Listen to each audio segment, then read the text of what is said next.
Hi everyone, hope you're doing well from wherever you're watching this channel, depending on your time zone. Now today, the Prime Cabinet Secretary Musalia Mudavadi was addressing Kenyans on the issue of this controversial Financial Bill 2023. And according to him, he's saying that there are a few individuals who have been paying taxes. And therefore, what they are doing is that they are trying to expand the tax bracket to make sure that they are filling the finance gap in this country, so that they can pay debts and all those other things. So he's telling Kenyans they must sacrifice for them to achieve this issue of filling the financial gap. That was Musalia Mudavadi. So his position is that prepare to sacrifice. But I have one question to ask. Is William Ruto's formula of taxing Kenyans the only way to expand the tax bracket? So if you check on the manner in which this government is talking, you would see that they want to squeeze everyone. They are coming for your last coin in your pocket to make sure that they are taxing everyone. It is like when you are in this country, you must be taxed.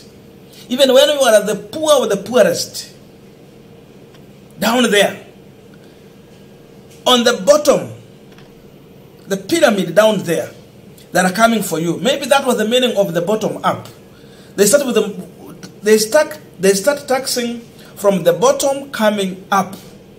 I think that's what William Ruto meant when he said bottom up. So no one will escape from being taxed, whether you are a poor or rich. But for rich, they are going for a specific individual. And the person who captured exactly what Mudavadi mean here, and that's what William Ruto government mean. Because again, I will take you to regard the Gachagwa's view. It is Inangungwa, and this is what Inangungwa is saying in the reaction to this. Well spoken Omwami Musalia Mudavadi. Taxes are what Kenyans pay as a fee to live in Kenya. You pay the fee or ship out. Go live in Nigeria where there is no KRA. There is nothing more certain for humans except death and taxes. End of discussion. Iko swali? So, in short, what William Ruto government is saying is that you either pay tax or ship out. There's no escape route for anyone.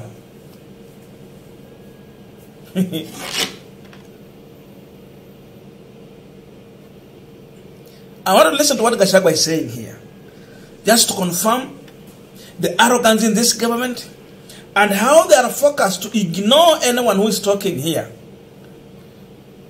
It's like they're saying they want to speak to the people directly, because now media is spreading rumors according to them. And this is what Gachagua is saying. We have left Twitter people to make noise about the financial bill. We will go and explain to Kenyans why we must collect money to do development. Wamesema sasa wale watu wanapiga kelele wote ni wa Twitter. Hata wakati Gathoni wa Mshomba alienda huko chini akaongea na wananchi, na ikakuwa iko recorded, ikakuja kwa Facebook, Twitter, YouTube and everywhere, and even on TV. For Gachagua, hawa ni watu wa Twitter. Lakini yeye anataka aenda kwa wananchi kuwaeleza. Kwani Gathoni wa Mshomba alikuwa ametoka wapi? Wale watu wenye waliambia Gathoni wa Mshomba aenda angusha ile bill, hawakuwa wananchi. Walikuwa ni watu wa Twitter. Anything you speak against this bill, you are being viewed as a person who is not having the first-hand information from ground. We are continuing with this panel discussion, but just a quick request for those who are watching and you have not yet subscribed, please consider subscribing.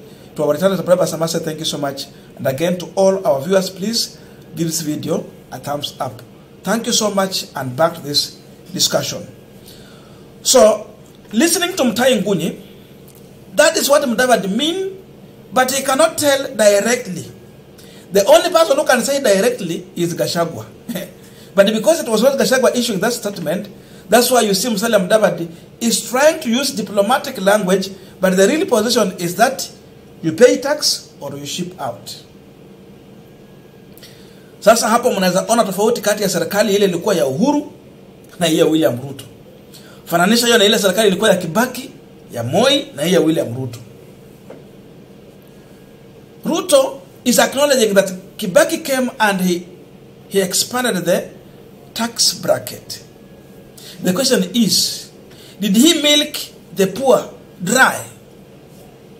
Tumesikia ile president wa Nigeria akisema ya kwamba it is time for the poor to breathe. Allow them to breathe. Don't suffocate them. But the man we have in Kenya at State House is going for the poor to strangle them. There will be no space for poor to breathe. They will be suffocated to death. Na mmeona ameanza na mambo ya NHIF, tumeongea hapa saa hizi. Watu maskini huko wanatumianga hizo sababu wanalipa tu 500. Yaani NHIF kwa mwaka mzima ukiwa na 6,000 you are done. And Uhuru was bringing it to 200 for the poor so that they can afford it and access medicine rather than dying at home. Indeed, Uhuru allowed the poor to breathe. Today, Ruto has come to strangle the poor. And you can see how they express it. Gachagua will come directly and tell you in the face. Ruto will come and threaten the members of parliament, intimidate them, tell them how he's waiting to see how they are going to vote. Then the Mudavadi will come and say indirectly, you either pay or you ship out. Utafuta njia nyingine ya kuenda. Sasa hiyo ndio language imekuwa ya hii serikali.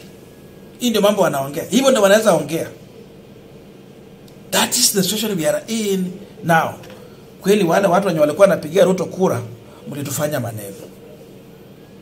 Mlitufanya maneno. Sijui kama Mungu atawasamehe. Sijui. You should go and repent. We can challenge the issue of expanding the taxing bracket. Indeed, people should pay taxes. No government has their own resources to run the activities, but they have to depend on the people to pay through taxes. So we finance the government through our taxes. We agree on that. And indeed, people should pay taxes. But how should this one happen? Go and check on how Kibaki expanded the tax bracket. Kibaki alikuja hapa aka-open biashara ya boda. Kenyans will remember Kibaki for boda business that is booming now. What did he do? He allowed the hustlers, one of our squeeze and await hustlers, to get boda without being taxed. So those who were in importation of motorbikes, they were importing it without paying taxes. It was free tax. They brought it here. So that means that at least common wananchi were able to access, to buy this boda without being taxed. With your 60,000, you could get a motorbike. With your 70,000, you could have one. With your 100,000, you could get. And again, they were hawking these things on loan. You could get on a loan. Kulikuwa na loan tu kwa bank wanahawk wanasema mtu anataka loan akuja achukue. People managed to afford these motorbikes. Zilikuwa kwa barabara. Then from there, akaanza kuleta ushuru kwa wanabiashara wa boda. Wameipata bure, uko na biashara, sasa anza kulipa ushuru. That's how wise Kibaki was to expand the taxing bracket. Mudavadi knows this. He's an economist. He knows very well. Na huyu ndio mtu aliintroduce kitu ya KRA kwa Kenya. Mudavadi ndio alikuja na idea ya KRA kwa hii nchi na yeye ndiye alianzisha na mambo anaongea anajua vizuri sana. They are strangling Kenyans. But because he cannot face Ruto with the truth, he has to come and cover him with lies. So expanding tax bracket is not by strangling everyone to pay taxes. It's by enabling people to go into business so that there can be more people doing business, and in that way you will collect taxes without any problem. Saizi Ruto ameenda paka watu wa mitumba, ameweka tax imekuwa kubwa, they cannot import. So hakuna watu wanunua mitumba kwa sababu bei iko juu, importation haiko na hakuna ushuru watapata hapo. In short time he will have his way. Lakini itafika mahali in 2 years time all business will have died. And then anaenda kutoa ushuru Tanzania, Uganda, huko Nigeria kwenye wanasema wa Kenya waende. Anatoa wapi? Indeed, vile wanasema if you don't want to pay taxes, ship out. Businessmen are going to ship out. And the Kenyans are going to be left without jobs. And in that way, then tutaona kiburi ya Gachagua, Ruto na Mudavadi itafika wapi? Sababu sasa hiyo ndio kiburi imewafikisha. Raila said Ruto should stop staying in lunatic, akuja hapa chini, aanze kuongea na wananchi, aanze kufikiria njia nyingine yanatatumia kutax ushuru. Mambo ya 16% forget. Uhuru survived with the 8%. How come Ruto cannot survive with the 8%? How comes? Amekimbia kwa NTF, ametoa pesa yote. I'm sure in NSSF there's no money. I don't know your views, but let us put it in the comment section for continuation of this conversation. Thank you and see you in our next video.